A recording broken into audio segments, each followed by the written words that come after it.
Hello ladies and gentlemen, my name is Andrew or Stalli111 and welcome to Season 2 of the podcast Stalli's Teabreak, where we're taking things in a little bit of a different direction this season. Instead of talking about just the news, we're going to be focusing in on content creators and creator stories because I feel like that'd be a little bit more interesting. So our first episode is all about Jayvee 2017. So let's crack on.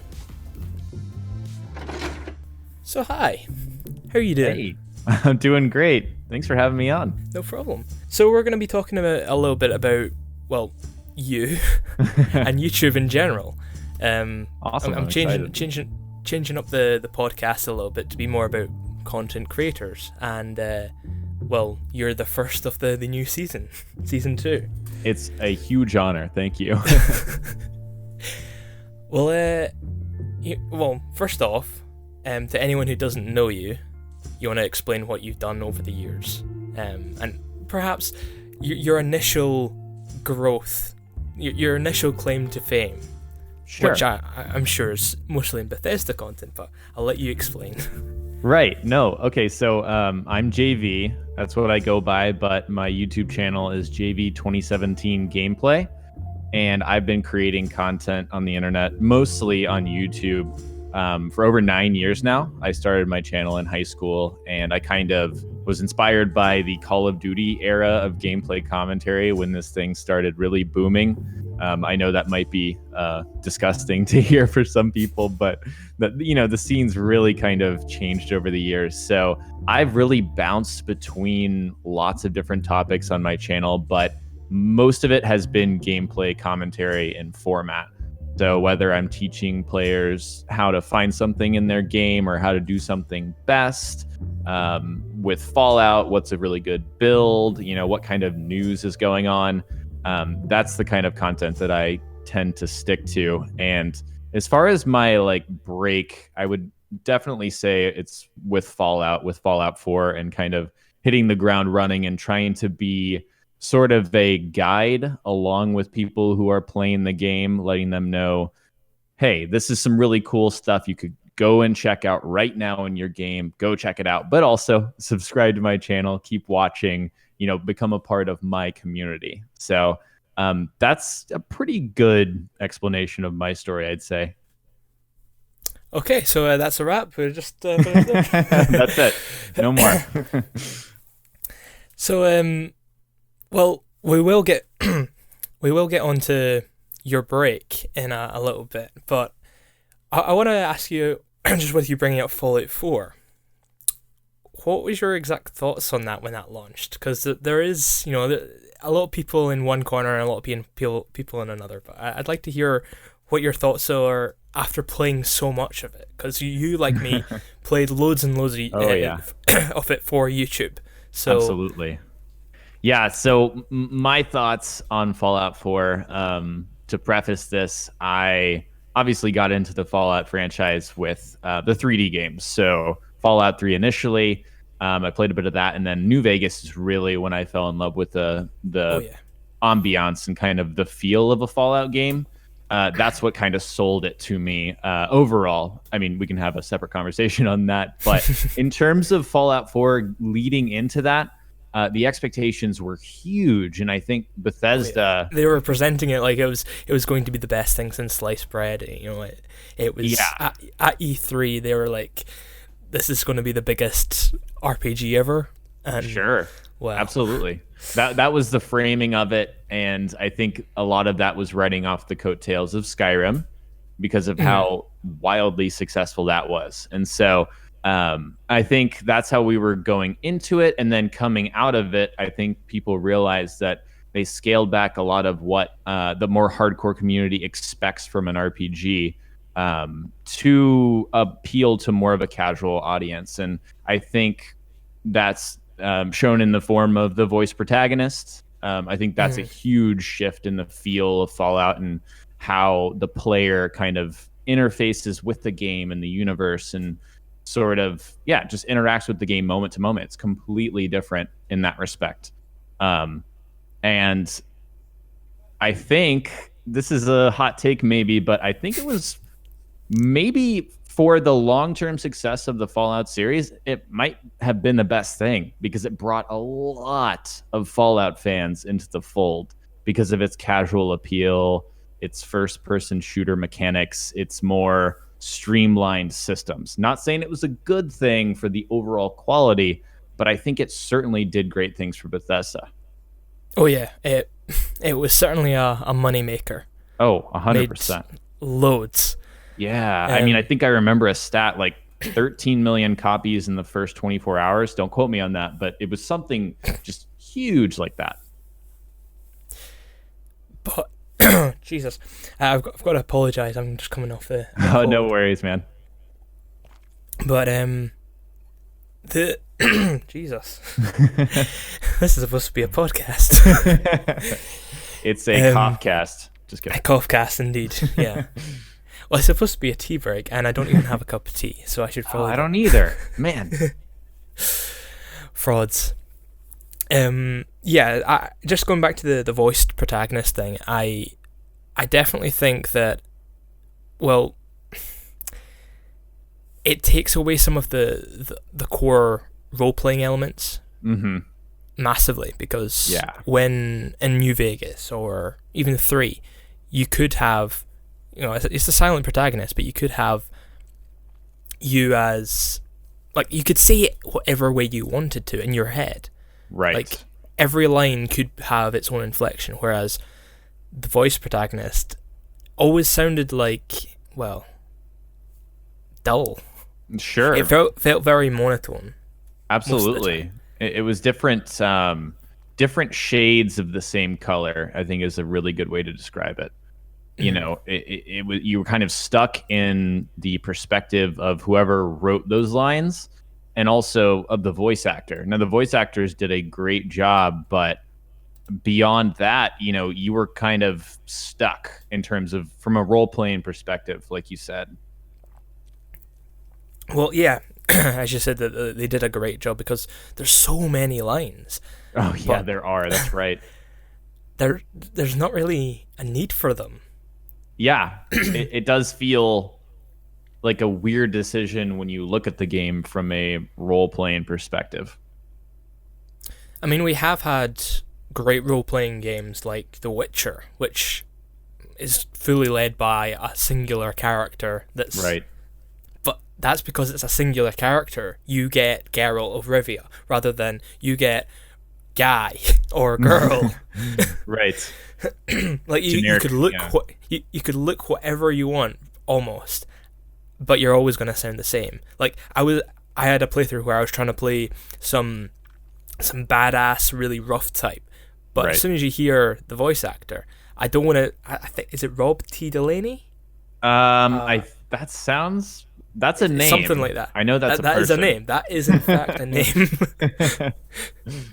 I'm not sure if that's the actor or the voice actor. It's something similar. Anyway, he always sounded like really 50-50. He wasn't really going to jump into any hard decisions. Right. He was very neutral, which, it works well in the environment that he was presented with, and the voice actor was probably just told, try and give us a line that's going to sound that it could be bad or it could be good. And he did what he could. I'm not blaming him or her. I remember she was called Courtney something. Yes. Anyway. That also rings a bell. We're very professional. That is also a name. But I feel like the decision was just poor. Very poor. Yeah, in the end, looking back, I think, like we mentioned, it's just kind of the lens that you're looking at this through. And you're right, a lot of those lines sounded very ambiguous, and that seems to be by design. Like, they wanted to still dip their toes into the RPG, but also stick their other foot in this, casual appeal, audience. They wanted to capture more people. And, like, something that really screams this was a very calculated decision to me is just the look of the game. Obviously, you're going to get graphical upgrades as hardware gets better and better. But just looking at Fallout 4 and like the interface and talking to people, it looks very accessible, and it Yeah. looks very I don't know, appealing to someone who maybe doesn't play a lot of hardcore games that might be attracted by something like this. I mean, just looking at your character in a vault suit talking. I mean, just that sort of vibe, I think they really capitalized on. I feel like Fallout 4 still falls within that Mass Effect Andromeda vibe, where Yeah. I feel like that was trying to get a bit more of a wider audience as well, like to do something similar to Fallout 4. Right. When you bring up the graphical point, I always felt like Fallout 4 looked quite behind the times, and I know New Vegas and the Gamebryo and Fallout 3 and those they're very outdated engines, but Right. I feel like they were behind the times as well. And Fallout 4, when you compare that, I'm pretty sure The Witcher 3 came out the same year, which looks much better.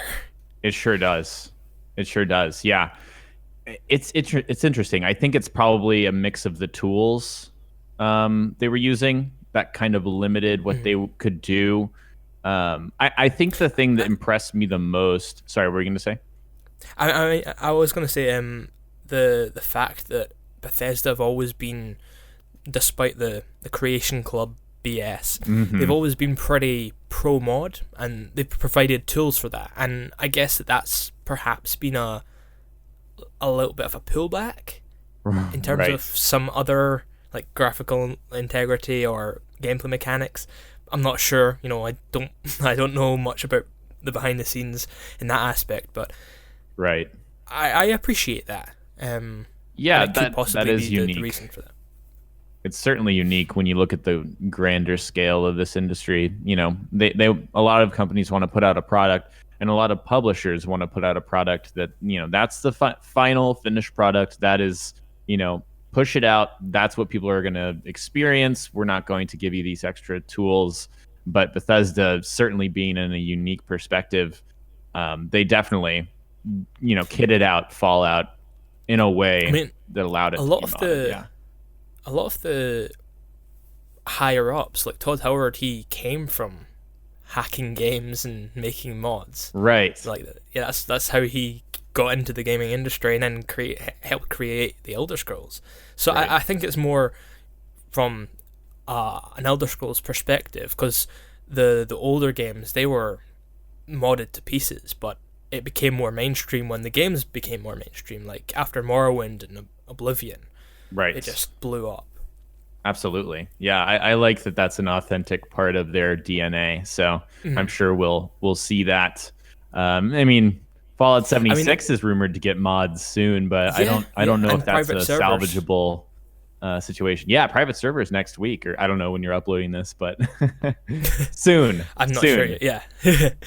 And also I feel like that they needed to launch Fallout 76 with something similar to what they've got planned to do. Like, they needed NPCs. That was one thing I hated. It felt so empty. It just, like, I know it's supposed to be a post-apocalyptic world, but even if there was just a couple of people who, like, maybe just like one small settlement in the north and one small settlement in the south, like, really sparsely populated, but it just feels like there's nothing going on. Like this massive empty world. Yeah, and the thing is, it's a different kind of empty, because I know that that's a common comeback. Like, it's supposed to feel empty, but in other Fallout games, you didn't really feel that they were empty. There was always kind of a pretense of, you could see an NPC walking towards you, or you could see, just a potential opportunity that would bring you on a twisting, turning, adventure. And you just I never got that feeling with Fallout 76. It just kind of presented a whole different thematic feel that changed the way that you encountered the world. And like I said, I just couldn't get into it. And so we'll see if Wastelanders can kind of shift that feeling. I know it's probably not the best game to compare it to, but just something that came to mind there was the Legend of Zelda Breath of the Wild. if they did it Right. something like that, where the world itself is relatively empty. You know, there's occasionally a traveler, but most of the time it's pretty empty, apart from, you know, enemies. Much like 76, it's just filled with enemies. Right. But there's little spots, which is like the little towns which you can go and buy stuff from. If Right. they had something like that, if they had like a Diamond City sort of thing in 76 in the center that was like people who came out of the vault trying their very best to get some society back.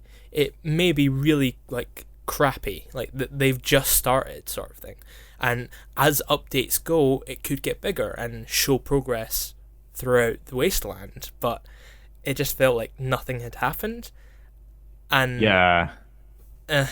You know what? I don't really care for Stalli, that. you need to go work on the design for Fallout 76 because that's a brilliant idea. I mean, honestly, I don't know what they were thinking going into it. And what you were just mentioning is, to me, I would just boil that down to substance. Some kind of substance in that game is what it needed. I mean, even one city, like you just said, would have been, you know, it kind of would have grounded the world and brought everything together and given that Fallout feel, and we just don't have a single shred of it. And a city Like, definitely would have helped.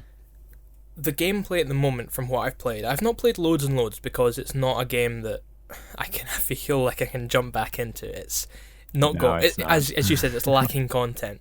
Right. But I feel like if there was that central hub, they could still keep the same gameplay, the same quest, that you go out into the wild and there isn't really any humans out there, but you're sent out to do certain quests to gather loot, gather resources for the community, the city or town or whatever.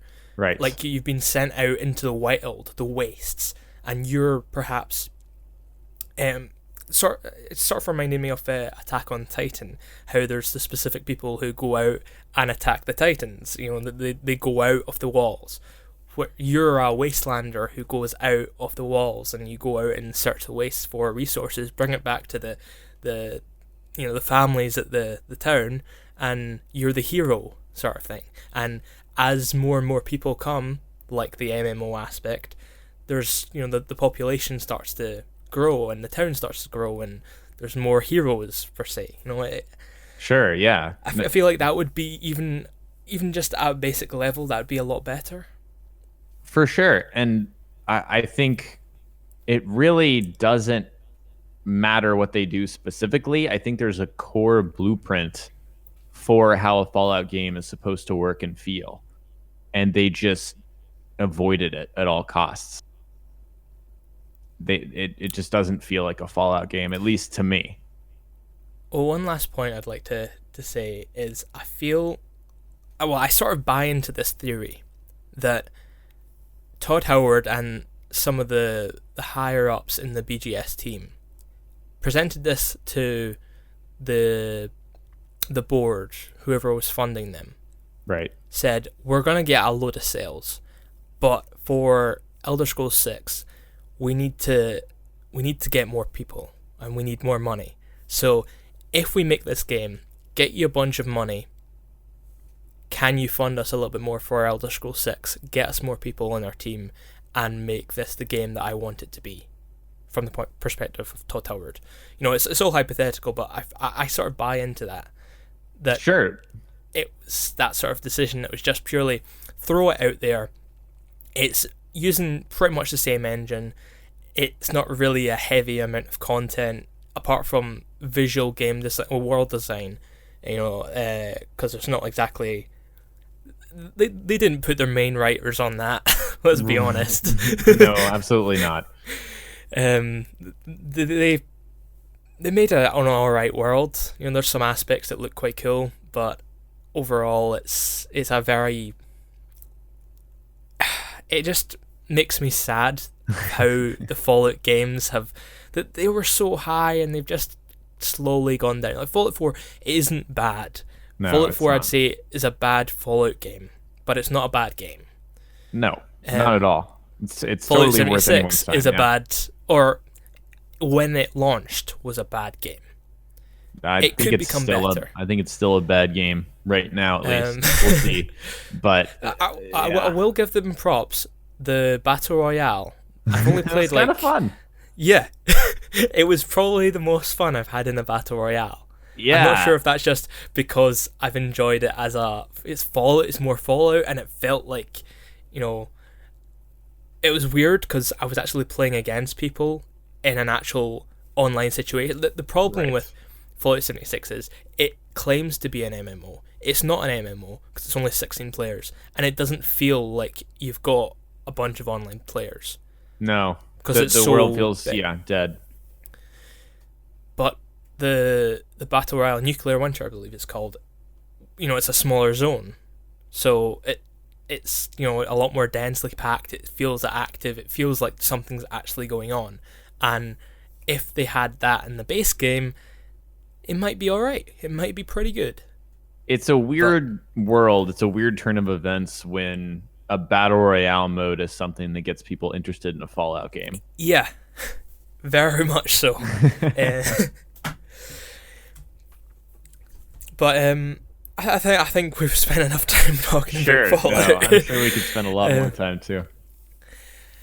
one thing I really wanted to talk to you. Well, I've got to admit, one of the reasons that I've asked you on is because I've got a lot of curiosity about your situation on YouTube, and it's a unique aspect because I don't think anyone else I know on YouTube has had something happen to you like it has to you. And I mean, I've got a similar case myself, but not quite in the scale of you, of being provided an alternative Right, and some security in that alternative. right. Um, which is, for anyone who doesn't know, you became, for it was about 8 months, was it? Or was it a little bit longer? So it was actually I started February of 2018 and just decided to leave September of this year. So Oh right, Jesus, yeah, it was got, it got was that way off. it was quite a while. No, I think I threw you off when I was telling you months. Um, yeah, yeah, yeah. I wasn't thinking of 2019. We're nearly in 2020. Jesus. It is the year of 2019 right now. But yeah, for anyone who doesn't know, Jayvee did YouTube for ages, and he was provided an alternative on Facebook Gaming, which I don't really know much about Facebook Gaming at all. I don't really have too much of an interest in the actual content on Facebook Gaming, but Right. I'd really like to hear what the logistics of, well, the whole environment was. The difference between YouTube versus Twitch versus Facebook Gaming, because I believe I watched a couple of your streams on it. Oh, awesome. What did you think? I didn't comment on it because I didn't really. You didn't It want wasn't your real name to show? Is that why? not because it's you, but because I don't really want to have my real name showing on Facebook Gaming. Of course. Because, well, I understand that. I understand but totally. Yeah, so yeah, for me, just kind of to give you a perspective on why I decided to do that, is that something you'd like to hear? yeah, definitely. Yeah, so for me, context is everything. Everything's relative, and at the time, when I decided to hop on that ship, so to speak, my YouTube channel was really floundering. I didn't have an exact direction, and I'm sure Mhm. any creator out there probably has felt like that. I mean, maybe you can even guarantee that you don't I really know can, what's yeah. going right. Like everyone knows that feeling, and so I didn't have a direction. I didn't know what I was doing, and I had just switched networks to a network that was more of an agent to me. So it was like I was dealing with a professional agency that was pitching me for opportunities, and they were just pitching kind of my voice and the kind of content that I did, and that's something that Facebook found attractive, and they were just looking for creators to help jumpstart this competitor to Twitch and Mixer, and I guess you could say YouTube Gaming as it was at the time, or YouTube Live. Mhm. So for me, I was like I said, floundering. The most recent kind of content campaign you could say that I did was Mass Effect Andromeda, and we all know how that, ended. It was very bad. That wasn't a game that I was going to continue making content on. And so, the months went by and I was at a place where I was not really enjoying the content I was making, and I didn't have an exact direction. So it was kind of my saving grace, if I'm being completely honest. YouTube had been the way that I was surviving, putting food on the table, but it wasn't anymore. And that was scary to me. So Facebook was a bit of a saving grace for me, and kind of a new and exciting opportunity to create a different kind of content and then go do it on a platform, which, I mean, even now, even after having all the experiences I had on Facebook, on Facebook, it's from how many people that use Facebook worldwide, it's an opportunity that I think every single creator should at least consider. Yeah. Honest to God, as gross as it sounds, there's so many people on Facebook. It seems like a perfect storm to really grow your audience. I'm pretty sure there's now like 1 billion accounts. Yeah, I wouldn't be shocked by that. Yeah, that's I'm pretty sure. nuts. I mean, I've made 2 accounts over the years, so I'm pretty sure that accounts to it. But right. Still, it's a lot of potential. I guess there's probably like 200 million active people or something that are actually quote unquote not duplicates. Right. Not so that's still a lot of people. Totally. And Facebook Facebook gave us the metric that there are 500 million users interested in gaming in general, which is hyperinflated for many reasons. But that was another thing that kind of sold me. It's like, yeah, sure. That sounds nice. So, I mean, yeah. Like it's the same with. I mean, I tried Mixer when that launched. It's got a terrible UI. I can't actually log in now. Sure. Like because it's owned by Microsoft, you've got to do it through the Microsoft Hotmail login. When I click on that, the live login, and it just doesn't do anything. Oh, no. Like I put in my password and it doesn't do anything. So that's awful. Yeah. I don't do Mixer anymore. Like I used to do long story short, Restream, which I streamed to Twitch and Mixer. Why not try? Get a new audience in this new platform. Absolutely. And I don't do it anymore. Long story short, the rest is history, right? Yeah. I think Mixer was something that I thought, like, I don't know, is this going to work? Is it not going to work? It's still kind of around, but I think it's currently on about 20% of the market. 20% of the whole streaming market? Yeah. No. Actually, no. I think compared to the top 3, which it's number 3. I think. Yeah, I recently I saw that. But it was going down. Yes, Facebook overtook it. No, maybe it's top 4 because I think YouTube is still second. Twitch is obviously first. Yes. Twitch saw growth in the last quarter. Mm-hmm. Mixer dropped in the last quarter despite the whole Ninja deal. Right, which is bizarre. How much did he get again? I'm pretty sure it was a 7-figure. I think it was tens of 7-figure. I think it was in the $10 to $30 million range. Jesus, I wouldn't mind that. No, not me neither. It's like being paid like you're a professional athlete, but you stream. Which, not knocking anyone who streams, it's freaking exhausting. But it's not like it's not like you're the best player in a pro, sports league. Mm. I mean, I've never saw the appeal of Ninja, but okay. I'd happily take his place and to get that pay. I mean, get that paper. I don't think, few people would turn that down. Yeah. But yeah, going back to Facebook gaming, what exactly would you say is the difference between, like, as soon as you jumped over, what was like your immediate what did you notice straight away? The difference between streaming on, say, Twitch or YouTube to Facebook? Like, what was the? Did you get a lot more lurkers, or? I would say, just overall, the feeling was this is a nicer environment. I know that Twitch has a certain culture about it that is just solely on Twitch, and then Reddit kind of feels like an extension of that, or maybe the other way around. Well, I guess, just to butt in there, I guess it's also the fact that they've actually got their real names most of the time. Yes, on so the forefront rather than just some random name. Like I could just start trolling someone under Stalli111, and right. There's a very low chance they'll know that it's me.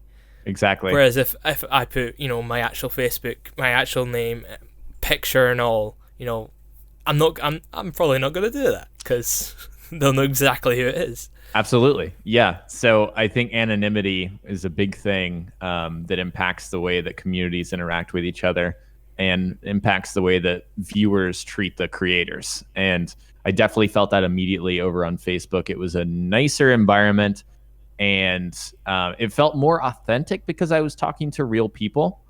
That was kind of the initial gut reaction there on Facebook. And also, when I first joined, they were still kind of getting the technical kinks worked out. It wasn't a perfect product, and I don't know how Mixer launched, if it was kind of like a beta launch and then they kind of smooth things out. I think it was, yeah. Okay, yeah, it's very much beta over on Facebook, and I would still say it's beta. There's some things that they've improved upon, but it's really not, from a chat experience, a user experience, and from a creator experience. It was very like, your stream just may not work today. Like, that was a constant thing.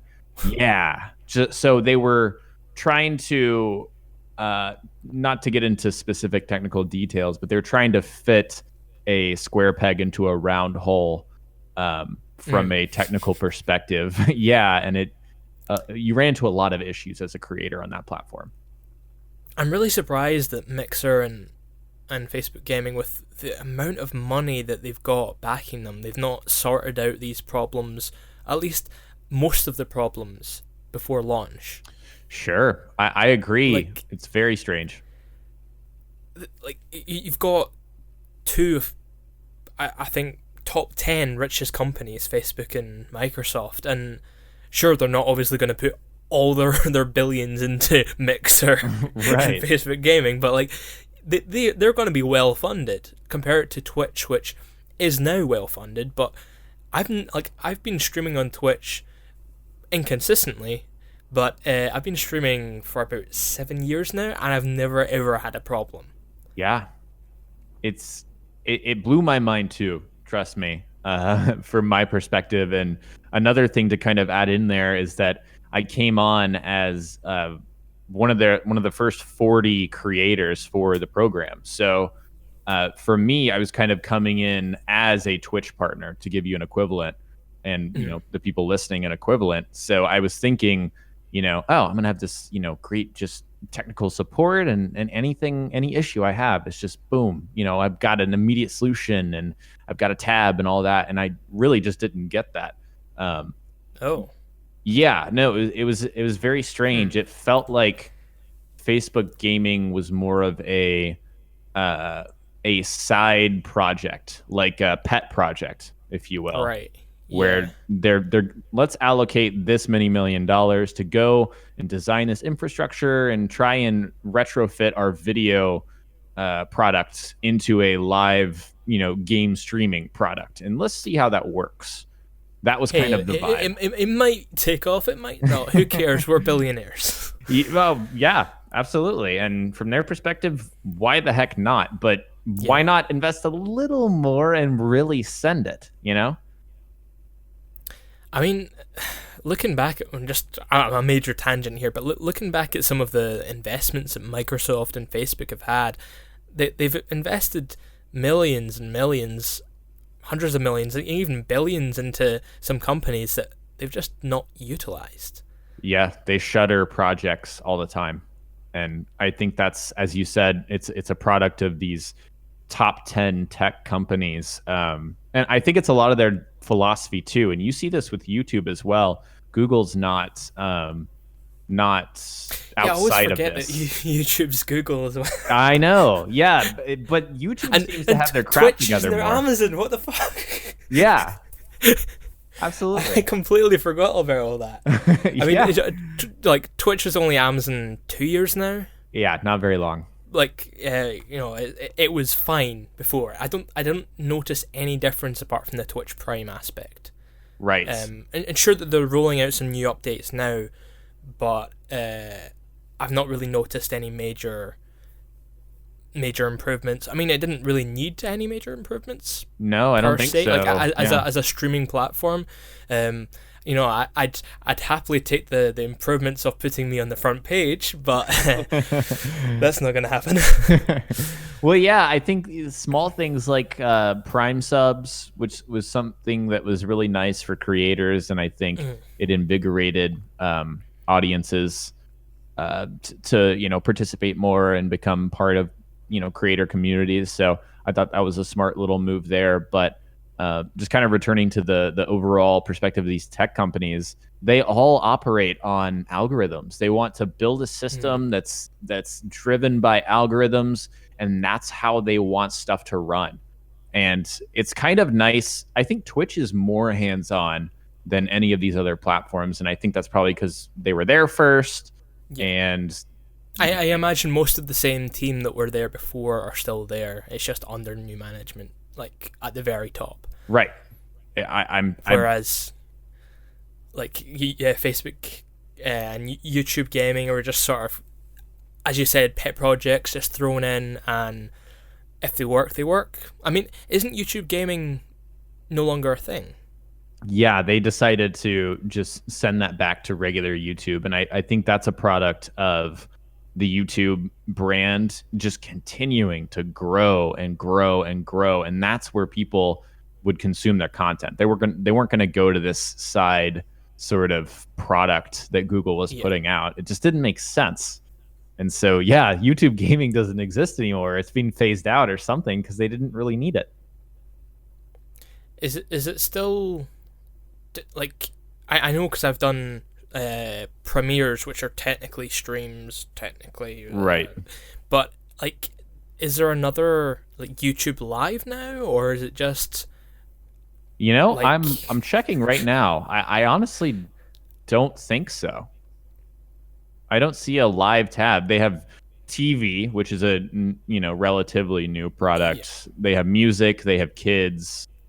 I think and then regular YouTube. I think that's just their primary offering right now. Right. So it's just really under YouTube. That's weird. I mean, it's weird, but there should still be that tab, because what if you like on Twitch, you want to find someone who's streaming X, Y, and Z game, but you could type it in and you'd get a bunch of videos, but you wouldn't get streams. What if you want to interact with someone and like... I mean, I'm not personally too big on stream. I don't really watch anyone that I don't like. I'll watch Grovana stream now and again. I wouldn't really watch anyone random for the game or whatever. But some people do. Lots of people do. Lots of people like that interactivity and would rather watch someone and talk to them as they play rather than watch a video on a Let's Play. Absolutely. So there should be a live tab, even if it's just live in general. That could be anything that's live. It could be like how some like tech companies do. Fortnite did that stream recently.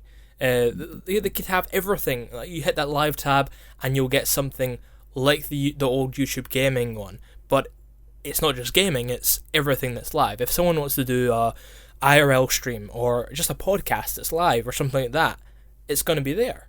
I'll go ahead and correct this for the record. I'm sure people are going to be commenting about it. There is, in fact, a gaming tab and a live tab. I just found them. Oh, okay. Yeah, both of those do ran over. Yeah. So again, okay, we totally know what we're talking about. Yeah. This doesn't invalidate anything else we've said. two YouTubers don't know what's on YouTube. I mean, to be fair, they do kind of change things up constantly. They're getting better at telling us about it, but that's just kind of the deal. So yeah, going back to the Facebook gaming comparison, did you, what sort of numbers did you see? Like, did you feel like, because I feel like I remember you tweeting out something that was something about, or maybe it was on the collab mode chat, I'm not sure, that you felt like there was inflated figures a lot. That you didn't actually feel like you had as many people in your streams or whatever as it was said you did. Sure. Yeah. So there's another side part to that.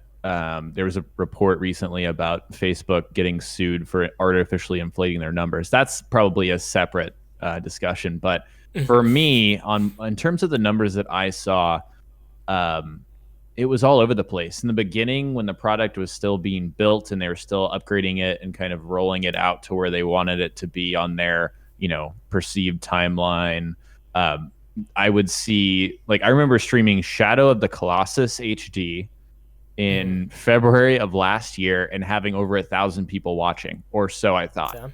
And so I was like, wow, Facebook gaming, this is crazy. This is really working out for me. And then a few days later, I would stream and have 10 people watching me. And it would only be my regulars that came over, the very few that came over from YouTube. And that was also another particularly hard transition for me, especially given my audience. And I'm sure you know this as well with your audience. They're very particular gamers. They do not like Facebook. They're not going to go over to Facebook. And so that was another challenge for me. But I digress. Yeah, it was all over the place. We had our particular month where they boosted all of their partnered creators. And so I was getting ad boosted and I would get hundreds of people watching me play God of War. And that was probably the most fun I had streaming on Facebook gaming because there was a lot of people there. It actually felt like I can imagine, beating, humming community. I know. I had a shtick where I would wear a Viking beard and a Viking helmet. And so nice. I know it's very gimmicky, but it's the kind of stuff that gets people like engaged and watching. It's kind of silly. It's something you can tell your friends about. So I tried that for a bit and that was just so much fun. But then when the boosting stopped, I just couldn't get a foothold in the platform because, and we talked about this, I think, before the stream started, people aren't going to Facebook to find gaming streams.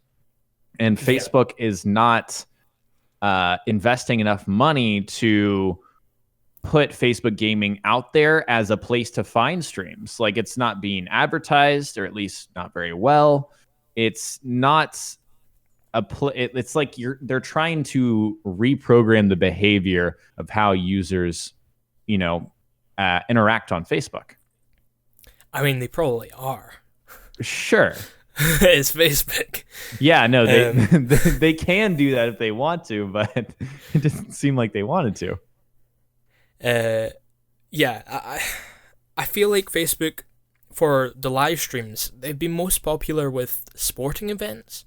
I actually did something at university talking about this, how like Red Bull do brilliant numbers on and some Champions League streams and whatnot for football. They do brilliant on Facebook for you can have these the 360-degree cameras in sporting events or in concerts. Do brilliant, but anything else, I just don't see any advertising, any like good numbers really.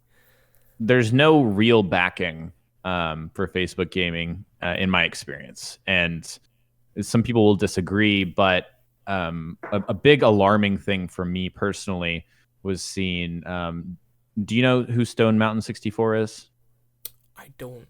Okay, he's a big like Battlefield kind of FPS gamer streamer, and he's the reason that Facebook gaming started because he just randomly found a way to get Facebook to accept gaming streams, and they basically built the program around him trying to do that and finding some success.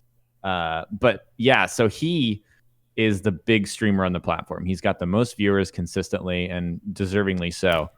But how many is the most? That's what I'm about to say. It's only like 2 or 3,000. Jesus. And this guy has over like 2 million followers on Facebook, and he's a great creator. Like, I'm just saying, like, if he was over on Twitch and he had been doing this for years, there's no reason why he wouldn't have some of the bigger numbers that are over on Twitch. And so it's stuff like that that really just, it felt like it was limiting potential, and it really set off alarm bells in my head. Like, I don't know, is this thing ever going to happen? I don't really know. Well, that doesn't sound too good. Right. Yeah, that's like my experience. the very top is 2,000. Like, didn't Ninja, when he was on Twitch, wasn't he getting like 800,000 at some point? He set some record with Drake, I believe. That was kind of the big thing where he got his big break, and kind of hit the mainstream. Yeah, it was several hundreds of thousands of viewers live at one time. So if you're just comparing raw numbers, it's concerning. Yeah.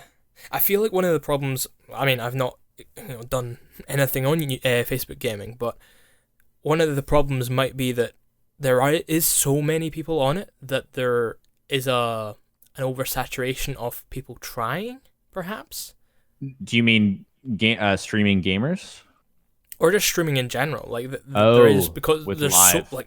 there's so many people on Facebook. As you said, there's 500 million people supposedly interested in gaming. Right. Even if there was just like 1% of that, or 0.1% of that who are trying to stream, that's a lot of people. Right. And this kind of goes back to these big tech companies with their algorithms and relying on that to run these systems instead of actually going in and building out a method for discovery. That's a huge issue that I would bring up. And I did say before that people weren't listening to me. Not exactly true. Maybe not the right people, but I did give a lot of feedback in my experience there. And one of the chief issues was discovery. Now, this is something that you and I understand perfectly clear because, we create YouTube videos. It's like, here's my title. The title relates to, why do I title something with the title of Borderlands 3? Because I want someone who's looking for Borderlands 3 videos to find my video. Totally. That whole logic loop right there seems very simple. That simply doesn't exist on Facebook. You can't look up Borderlands 3 and you won't immediately find a Borderlands 3 stream. It's hard to dig through. So the loop of trying to find content, it's just it's non-existent. And I don't know if they're ever planning on finding a way to, make that a more natural process or something that people are more used to on other platforms.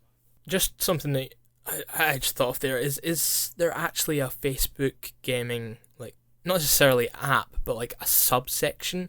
Because I've only ever seen streams, even your ones, because I was following you on it. Right. Through my actual feed. Right. There is a section for Facebook gaming, and I'm looking at it right now. It's sort of a very basic version of what Twitch has. And it's kind of trying to mock Twitch. It's got a featured stream on top, which right now, speak of the devil, is Stone Mountain. It's got 2,000 people watching Apex Legends, just for context. But it's got a featured section and then a few more streams, live now. This is the people you're looking at. And everything on Facebook is, if you clicked on an Apex stream earlier today, you're more likely to get recommended Apex streams. Okay. That's the kind of approach that they're taking, which is kind of like YouTube, but you're missing the search function where people can search for streams. Yeah, the search bar. I'm just going on to it now. The search bar should be a Facebook gaming search bar as well as a Facebook, because as soon as I type in something on the search bar, it's going to take me to whatever a normal Facebook search would. Right, like a friend or something like that. Yeah. Or a Facebook page, but not... It just seems terrible. It feels sloppy. Everything I'm seeing at the moment is PUBG or Apex. Yep. Which isn't exactly inviting to the general viewer, I'd say. Right. Like the variety, there needs to be a variety. That like, was. I'll go onto Twitch and see what's on there now. Because you'll get League of Legends. You'll get every genre. Like League of Legends, 150,000. Fortnite, GTA, Counter-Strike, Minecraft. These are the top games, rather than just Battle Royale, Battle Royale. Yeah. No, that was a thing I struggled with as a variety gamer myself. I don't just play one game. Like, that's just not how I play games. I could never do that. And that was the only way to succeed. And, you could argue that's also something on every single platform. It's just easier to build a community around one single interest or one single game. Mm-hmm. But it felt just exponentially more difficult as an obstacle on Facebook, because these guys that are big now, they're great creators. I love them. Like, great interactions with the creators themselves. But all these guys streamed Fortnite. Like, as Fortnite was getting huge, and Fortnite has huge casual appeal. That's their audience. That's how they built their audience. That's how they got these consistent numbers. And so that's another challenge for anyone who's trying to stream on Facebook. See, that's one thing I'm trying to do at the moment is for my YouTube channel is not to get into that rut of just being a quote unquote Fortnite person, or I was a Kingdom Come Deliverance guy. Right. I jumped on that very early, and I got in with the developers, and I even visited the studio. Yeah, I saw everyone that. in the forum knew who I was until the shoddy casting happened, which I guess we could talk about in a little bit, the exclusivity part. But I want to get out of that. I want to just be Stalli rather than Stalli the Kingdom Come guy or Stalli the Mountain Blade guy, because those were my two big hitters when I say I got popular. I didn't get popular, but I got semi-popular. Right. I got noticed. That'd be the better way to say. Sure. I mean, everyone has their own measurement of success, and that's the stuff that you feel, caught on. And everyone has that stuff too. It's hard to not pigeonhole yourself.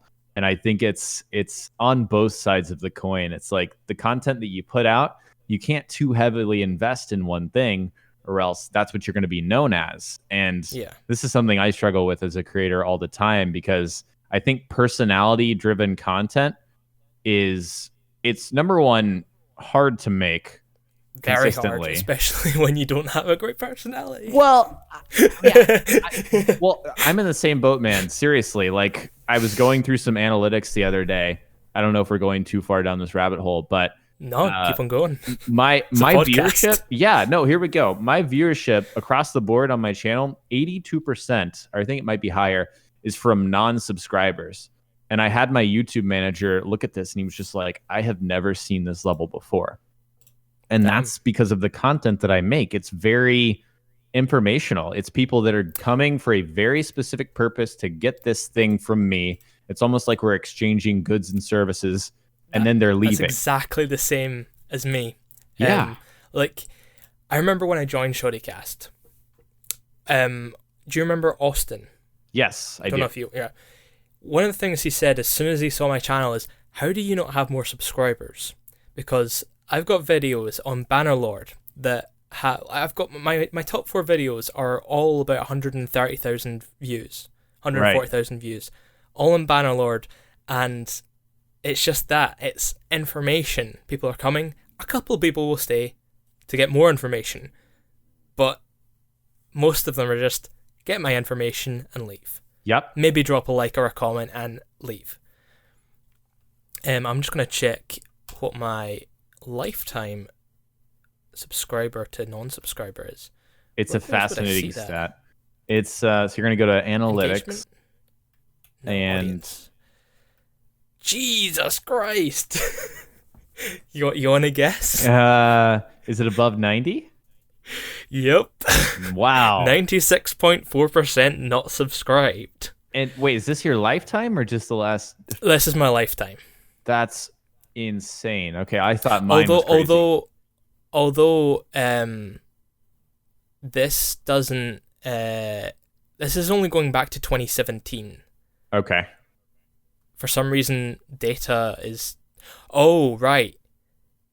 That was when I left my network. Oh, so you've got why some is my missing data not there?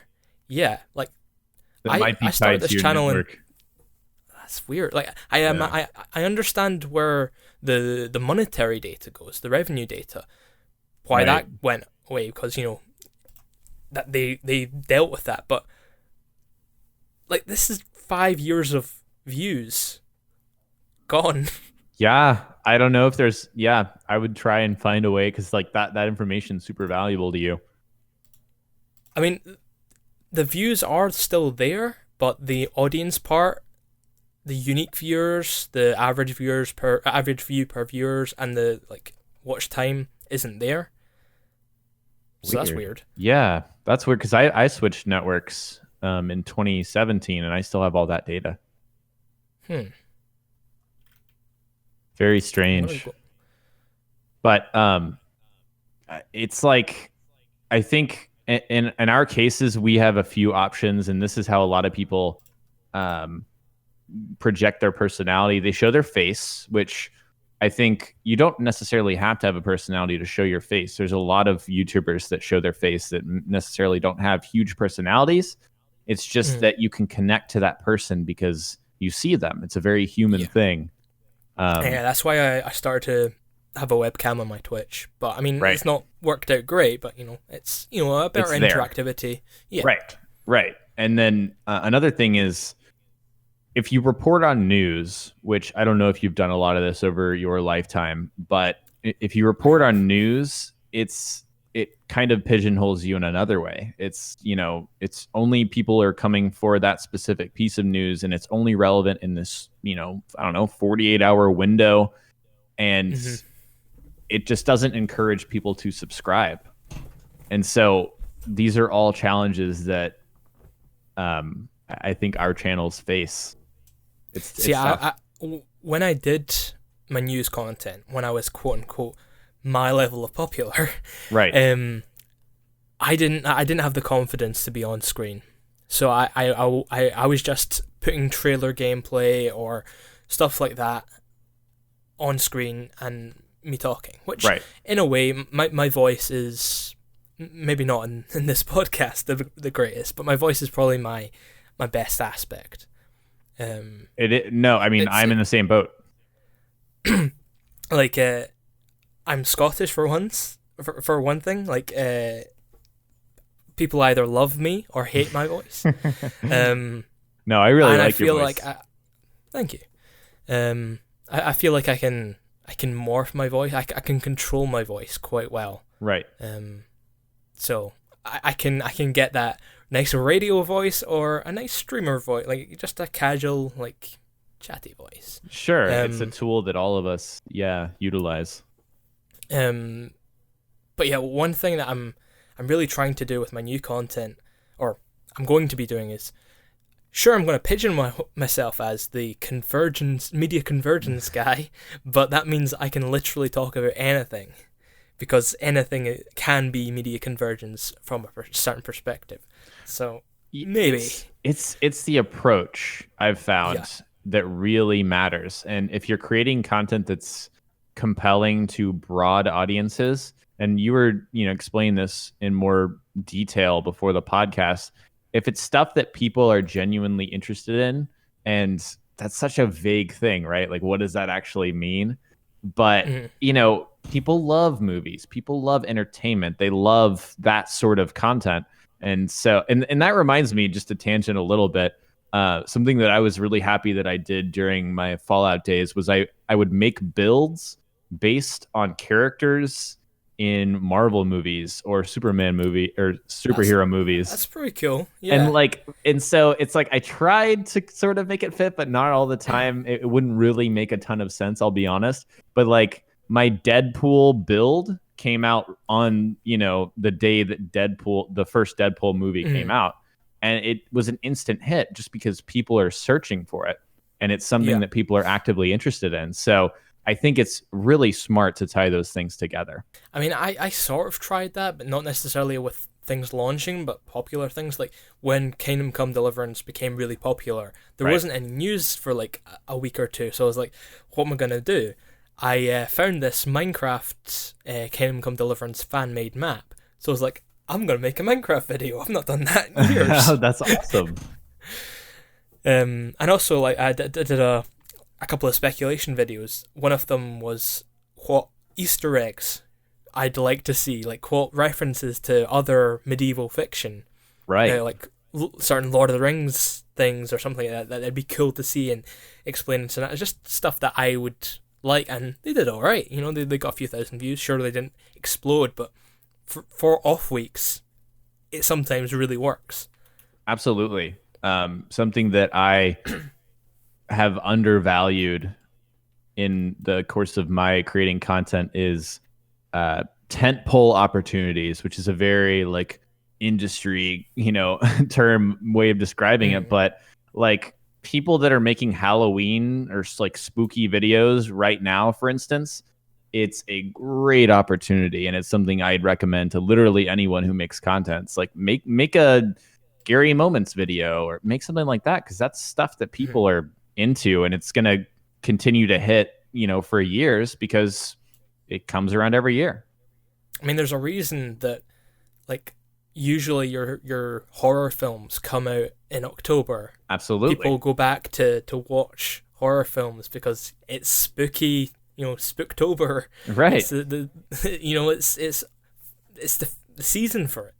The same Absolutely. with Christmas stuff at Christmas time. You get your more every year Elf goes on the TV because it's a Christmas movie and everyone wants to get in that Christmas happy-go-lucky spirit. Absolutely. It's same with Home Alone. It's every single year, so you could take that aspect and I don't know. You could make a Santa build video or something like that. Sure. Something just really gimmicky, but people will probably like it. Absolutely. Unless as long as you direct it in that the tone of, like, if it's Halloween, make it really like ominous and spooky and stuff like that, but or for Christmas, make it really cheery and just hit those beats and you will be fine.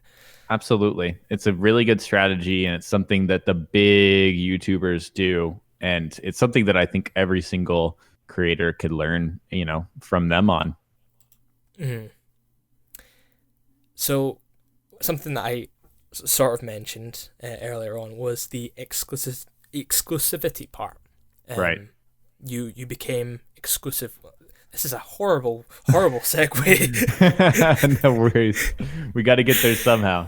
Yeah, it's a podcast. Who cares? This isn't like a video, per se. So, you became exclusive for over a year.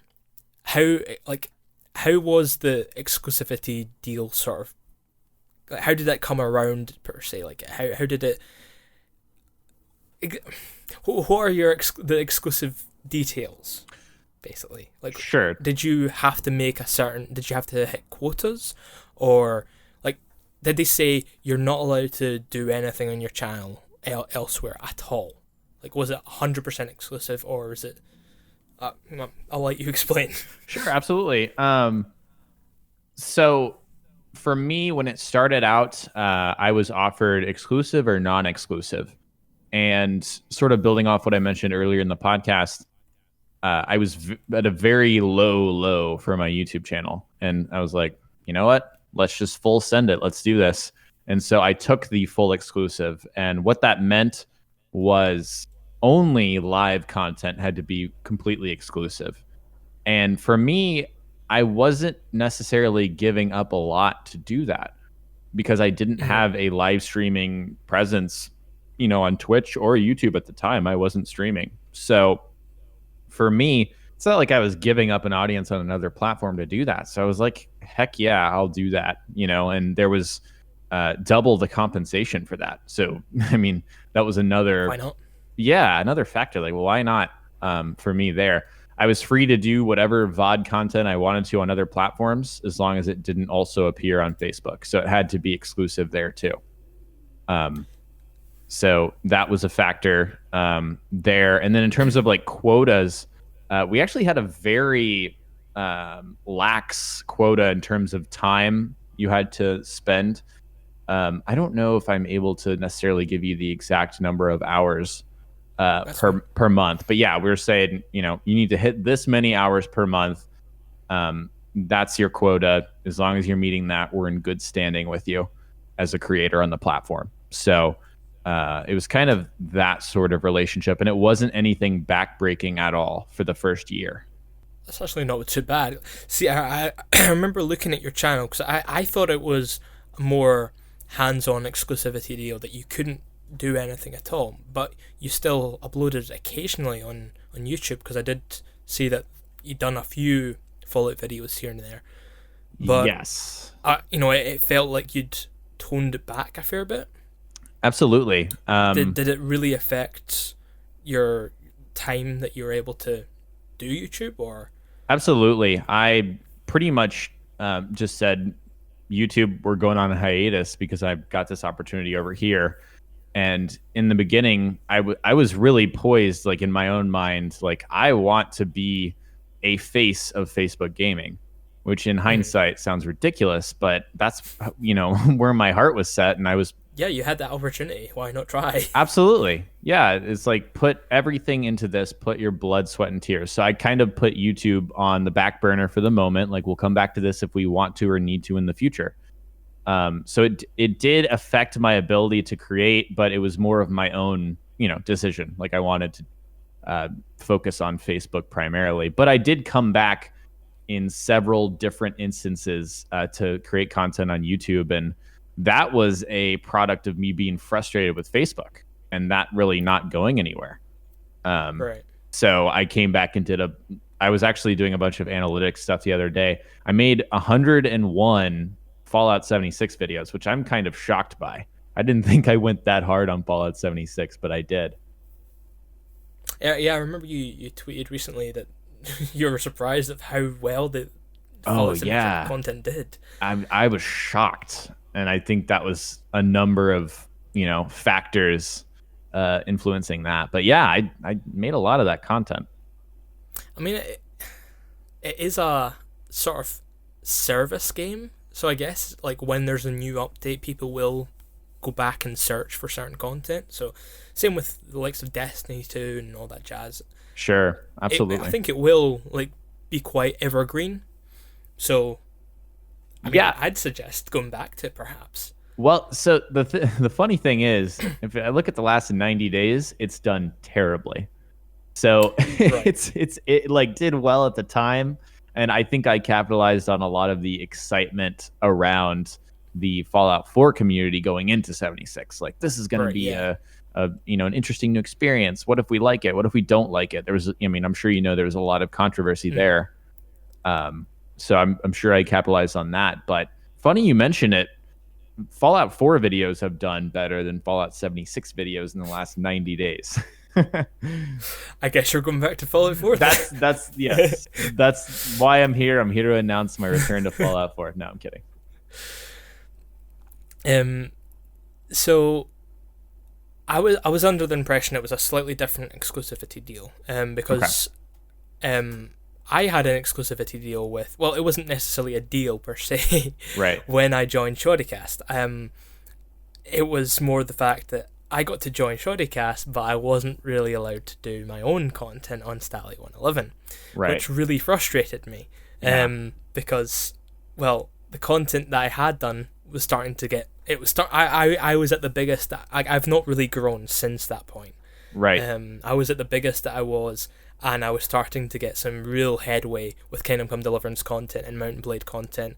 And I reckon if I had stayed on track, I could have probably rode that hype train till release and maybe even be at like 100k subs. Like, right. I've seen people who actually became the new me. Right. When it got more popular.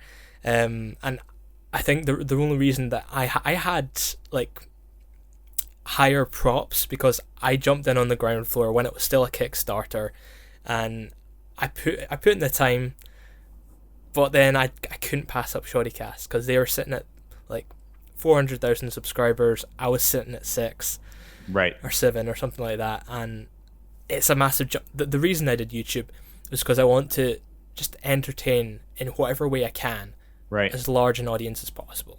I just want to. It's not necessarily money. It's not necessarily anything like that. I just want to be able to provide. Like, I'm not a good singer. I'm not a good comic. I'm not any of them. Right. I know how to make videos, and I feel like more so now I can make good videos. So I just want to entertain people in any way I can, and that's why I jumped to Shortycast. But I totally relate to that. Like, I'm glad you said that, because for me, I was having some, what would you like, philosophical struggles with Facebook, because like the money's there. I mean, it was fantastic, and I'm not being annoying about that. I'm just saying, like, that was a huge motive.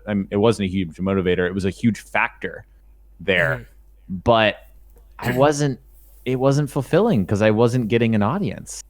And that's just the funny thing about YouTube. It's like, you can get an audience on YouTube.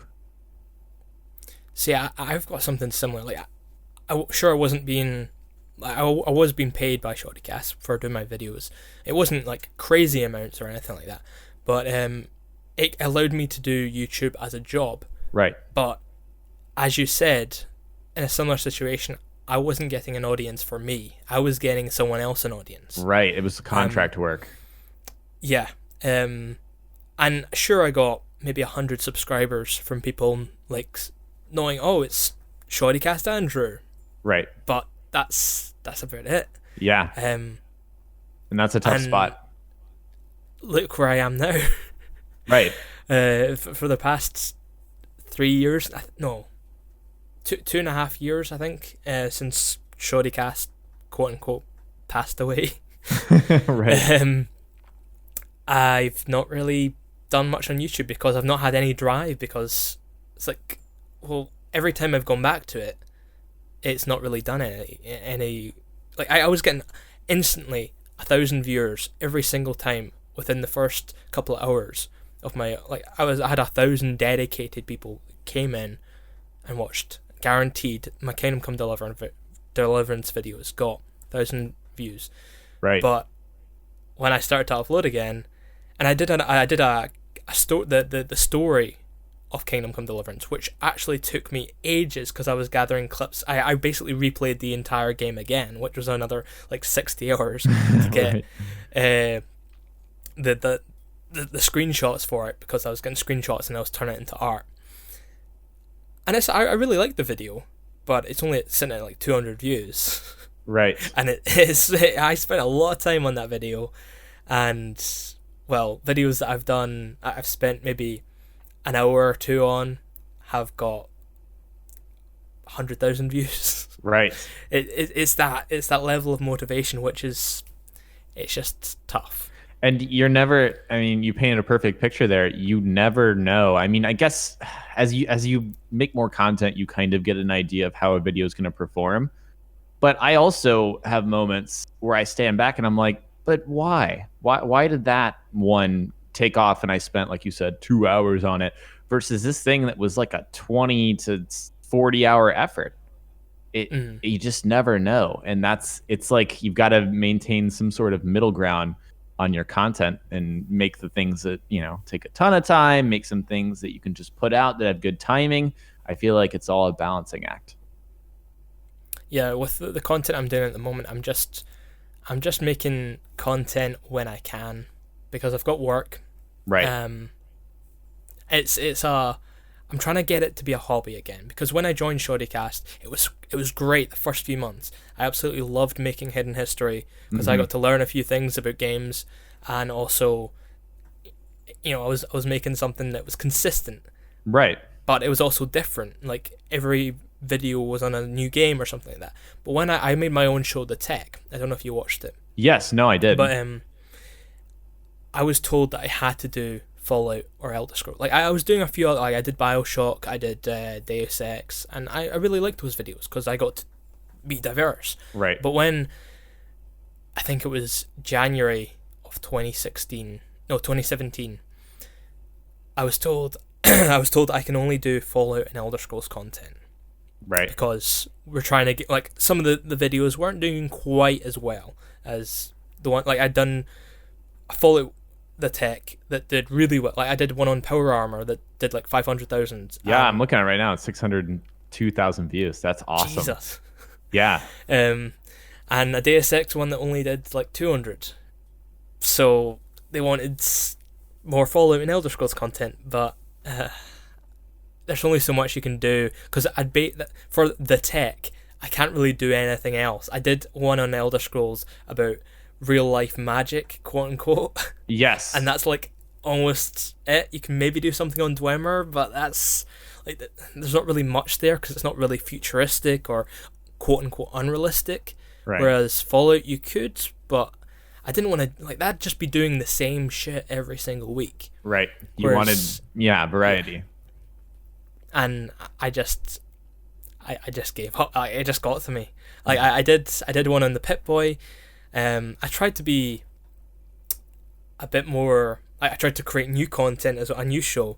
That I did. How much is, the Pimp Boy 3 billion in Fallout New Vegas, the golden one? Yes. How much that would be worth in like real life? Right.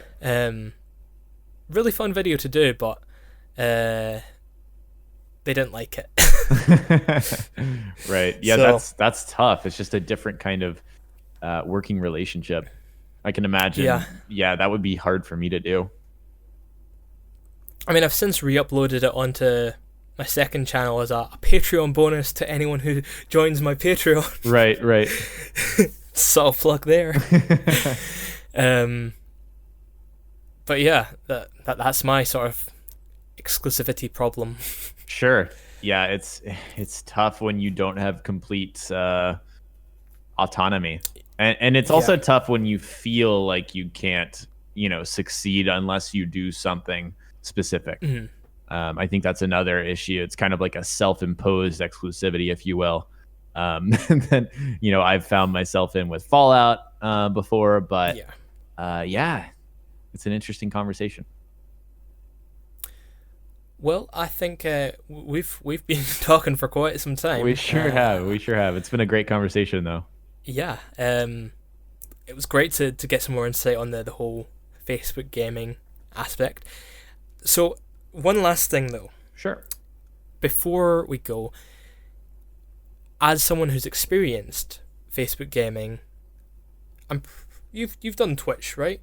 I did briefly. Yeah, I'm actually a Twitch partner because I streamed Fallout 4 around when it came out, so that worked out for me pretty well. I don't think I actually follow you in that. Oh, how dare you! I'm just kidding. Yeah. And obviously YouTube as well. What would you say is like the best way to compare the big three and your experiences? I guess it's sort of like a conclusion to this whole talk. Sure. Do you mean content creation in general or streaming? I guess a little bit of both. Okay.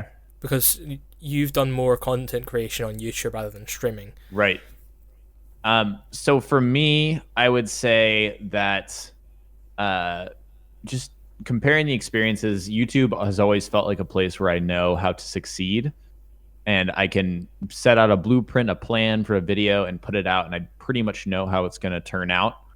And the thing is, that goes with having a channel that has some momentum and has found some success, and that's obviously a factor as well. But YouTube has always felt home for me, across the board, no matter what kind of content I'm making. It's just something I get and I kind of vibe with, and I feel like my viewers vibe with as well. So that's my experience with YouTube. And then Twitch is its own other planet, its own other world. It's it's attractive. You're yeah, I'll become a streamer on Twitch, but then it's an uphill battle. It's so saturated. There are millions of people trying to do what you're doing. It's a tough place, and it's not somewhere that I necessarily know how to succeed in. I haven't had great success there, so it's a bit murky for me from a creator's perspective. And then you're saying that, but you're a partner.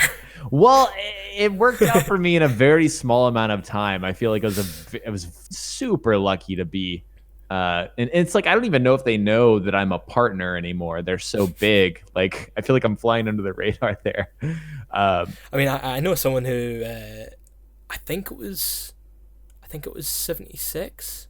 Yeah. They streamed that and they just got a massive surge in views.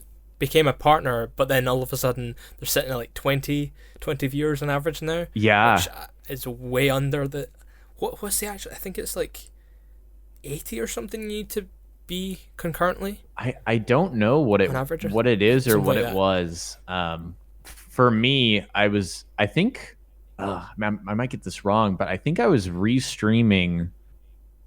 I was using Restream.io and I was doing Twitch and YouTube at the same time. But I was able to get a few hundred people watching Fallout 4 and use my YouTube channel to kind of boost that. So I think it was kind of a perfect storm for me. So I got lucky in that respect. But yeah, Twitch partner stuff, that's super murky. I have no idea if they even consider me a partner anymore, but it says I have it. But yeah, just in terms of creating content, I much prefer video to streaming. That's also another comfort zone thing, and I think that's why I love YouTube as well, is because I love VOD and I like the more creative aspect of it.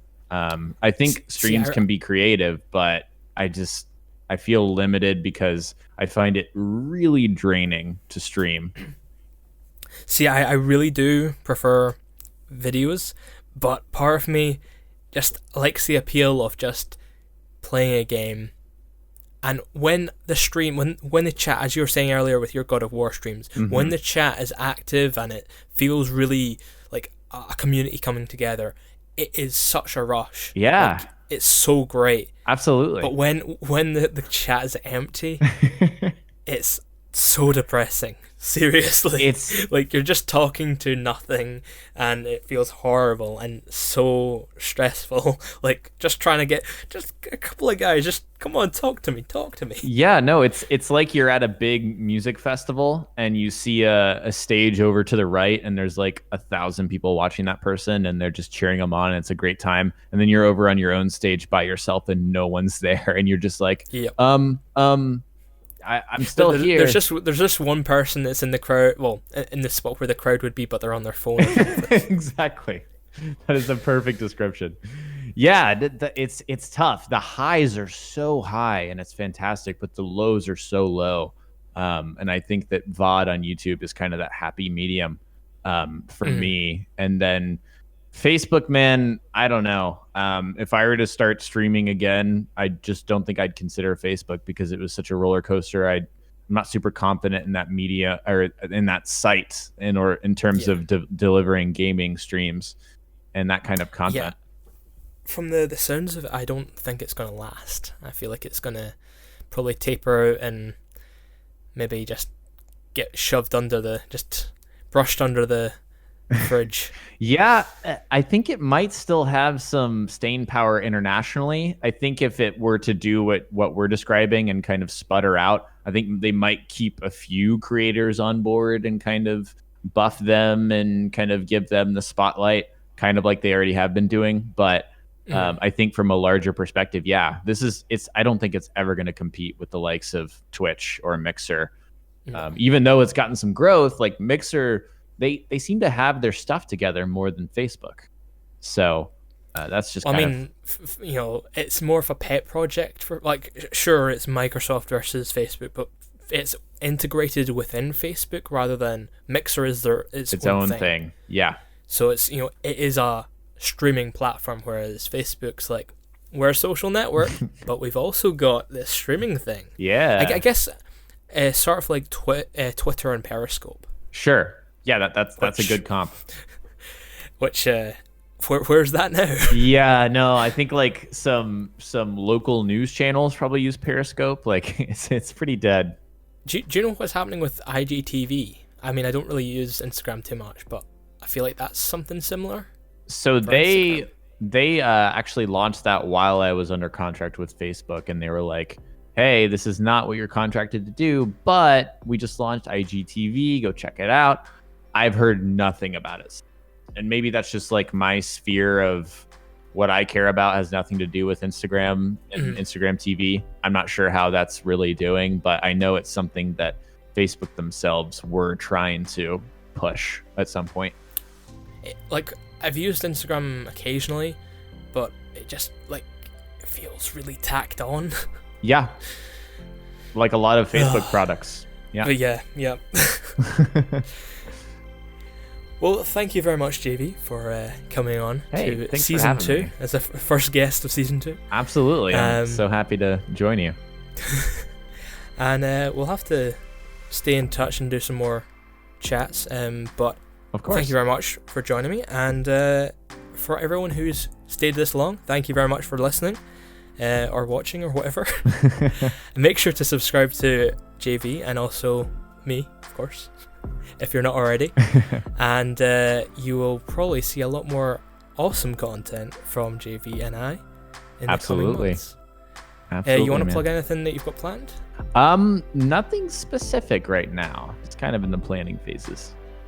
Okay. But there is some new projects in the works. Absolutely.